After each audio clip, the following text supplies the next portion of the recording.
जम्मू कश्मीर के नसाई अदब के ताल्लुक से कई अहम नाम हमारे सामने मौजूद हैं, लेकिन वहीं जब हम नौजवान नस्ल के ताल्लुक से बात करते हैं तो एक मोतबर नाम जो सबके सामने आता है वो है मुहतरमा राफिया वली साहिबा का, जिन्होंने हाल ही में अपनी PhD की डिग्री मुकम्मल की और साथ ही अफसाने कई अरसे से लिखती आई हैं। और साथ ही आपको बताते चलें कि आज श्रीनगर में एक पुरवकार तकरीब के दौरान इनकी इन गिरां कदर खिदमात के एतराफ़ में इन्हें एजाज़ी सनद से भी नवाजा गया।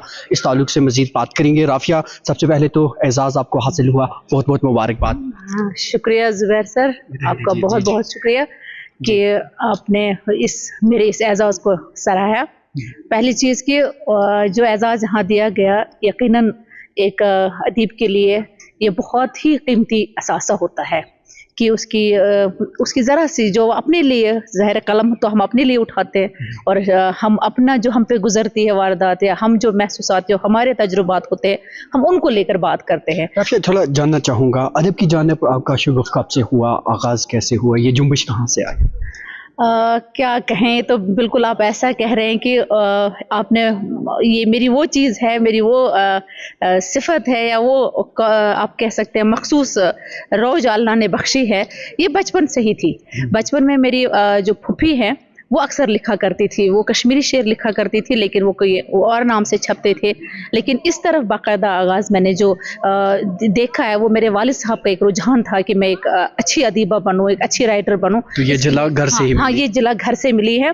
और साथ ही साथ मेरी एक उस्ताद थी शबाना शीरी साहिबा, उनके लहजे से मैं बड़ा मुतासिर होती थी। वो लिखती भी बहुत बेहतरीन थी। उनकी जो तहरीरें थी वो छपती उस वक्त थी नूर और हुदा में, तो उन तहरीरों को मैं पढ़ती थी और मैं चाहती थी कि मैं भी ऐसा लिखूं। तो आपके अदब के ताल्लुक से जब भी बात की जाती है, जितना हमने आपकी निगारिशात को पढ़ा है, जम्मू कश्मीर में नसाई अदब जब भी पढ़ा जाए उस अदब का मवाजना अगर आपके इन तख्लीक़ात से किया जाए तो बहुत इसमें मुनफरिद नज़र आता है। उसकी वजह क्या है और आपने उन पहलुओं का कैसे सोचा, ये जहन में कैसे आया?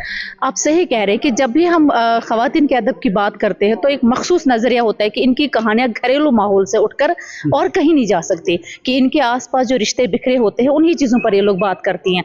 लेकिन मैं समझती हूँ अल्लाह ने औरत को भी उसी तरह का दिमाग अता किया है कि अगर उसमें इल्म के तजुर्बे और इल्म से और तजुर्बे की बुनियाद पर अगर वो मुशाहिदा करे तो यकीनन उसमें वही मौजू समा सकते हैं जो एक मर्द लिखारी अपने मौजूआत में अहाता जिन चीज़ों का करता है। तो मैं समझती हूँ कि इसमें सबसे बड़ा दखल एक मुताले का है और दूसरी बात की मुशाहिदे का। भाई मैं अपना नज़रिया बहुत वसी रखती हूँ जिसमें मेरे ख़्याल से कि मैं चाहे मर्द हो, चाहे औरत हो, चाहे समाज का जो भी फ़र्द हो, मुझे उन सब की वो बग़ैर मज़हब व मिल्लत कैद के वो मेरे सामने आ जाते हैं और उनके दुख मेरे अपने हो जाते हैं और उनके मसाइल मेरे अपने हो जाते हैं। इसीलिए वो घरेलू माहौल से उठ के वो अफसाने पनपने लगते हैं और यही वजह है कि शायद उसमें वो इनफरादियत जो आपको महसूस हुई है उसके लिए तो पहले शुक्रिया भी, और शायद यही वजह है कि वो इनफरादियत उन अफसानों का एक खासा है। तो इस इनफरादियत के ताल्लुक से अगर बात करें, चूँकि आपने कहा कि मुताला से आपको ये रहनुमाई हासिल हुई, तो ये मुताला करने के बाद क्या आपको लगा कि इस ताल्लुक से कहीं खला है जिसे मुझे ही पुर करना पड़ेगा?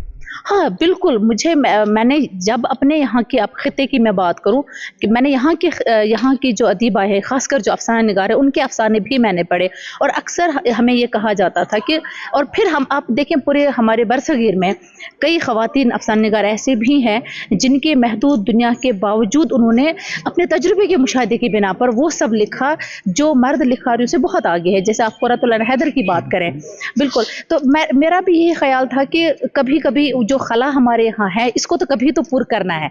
और उस चीज़ के लिए मैं अक्सर, आप यकीन नहीं करेंगे कि मैं अक्सर कहीं भी किसी भी शख्स से बात करने लग जाती हूँ, कभी उसके किरदार के अंदर झांकना शुरू कर देती हूँ। वो कोई मर्द भी हो सकता, औरत भी हो सकती, कोई भी शख्स हो सकता है। तो कभी कभी ऐसा भी होता है कि आलमी सतह पर जो इस वक्त तग़य्युरात हो रहे हैं इंसानी नफ्सियात को लेकर, इंसानी मसाइल को लेकर, हमारा नज़रिया वाज़ेह होना चाहिए और हमें उन चीज़ों का मुशाहिदा जब हम करें तो अपनी कहानियों में क्यों ना उनको समाएं। और यही वजह है कि हमारे जो हम अफसाना निगार थे उनको अक्सर शिकायत रहती थी वादी के अफसाना निगारों को कि हमें बाहर पजीराई नहीं मिलती है। वजह यही थी कि हम उस वादी के इर्द गिर्द जो कोहसार, बर्फानी कोहसार, आबशार, उनसे बाहर हम निकल नहीं पाते थे। क्या राफिया वली को सनफ़ नाज़ुक होने के ताल्लुक से कोई दुश्वारियों का सामना रहा?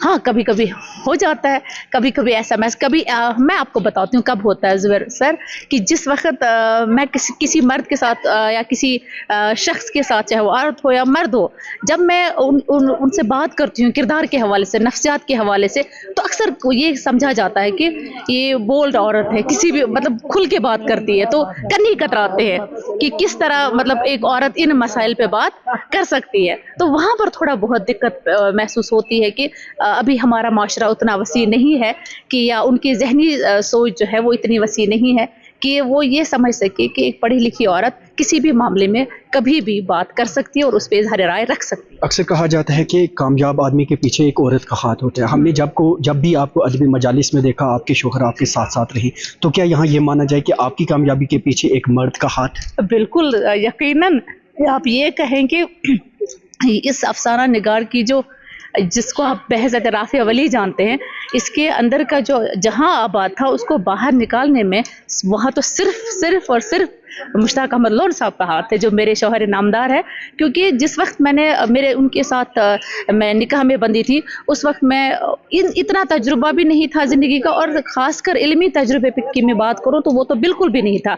ये तो उनके साथ रहने के बाद ही महसूस हुआ कि आदमी की शख्सियत और भी है, जो बहुत बुर्दबार है, बहुत हलीम है, बहुत नर्म है और बहुत गमगुसार है, जिसको हमारे नबी ने सही में हमारे लिए एक रहनुमा की हैसियत कहा है। यकीनन वो आदमी अल्लाह ने मेरे नसीब में ज़रूर लिखा, और उसी मर्द की नसीब की वजह से शायद मेरे नसीब भी खुल गए। अब आपकी इन तहरीरों को किताबी शक्ल में देखने की तवक्को कब की जाए? जल्द इंशाल्लाह। अब मुझे लग रहा है कि अब वक्त आ चुका है कि उन तहरीरों को किताबी शक्ल दी जाए। इसके लिए मैं अपने शौहर की मशकूर हूँ कि उन्होंने इस पर बाकायदा काम वो इस साल कह रहे हैं शुरू करने को, और इसी साल इंशाल्लाह आप मेरी किताबें भी आपके हाथ में होंगी इंशाल्लाह ताला ज़रूर। इतने कलील से वक्त में इतनी मुफीद जानकारी हमारे नाज़रीन के साथ साझा की, आपका बहुत बहुत शुक्रिया। आपका बहुत बहुत शुक्रिया ज़ुबैर सर कि आपने मेरे लिए वक्त निकाला, मुझे अपनी बात कहने का मौका दिया। बहुत बहुत शुक्रिया। तो नाज़रीन, आप थी मोहतरमा राफिया वली साहिबा, जो जम्मू कश्मीर के नौजवान अदब में खासकर नसाई अदब के ताल्लुक से जब भी बात की जाएगी तो इनका नाम सर फहरिस्त आएगा। कैमरामैन शुजाब अकाल के साथ दैनिक सवेरा के लिए श्रीनगर से मैं ज़ुबैर कुरैशी।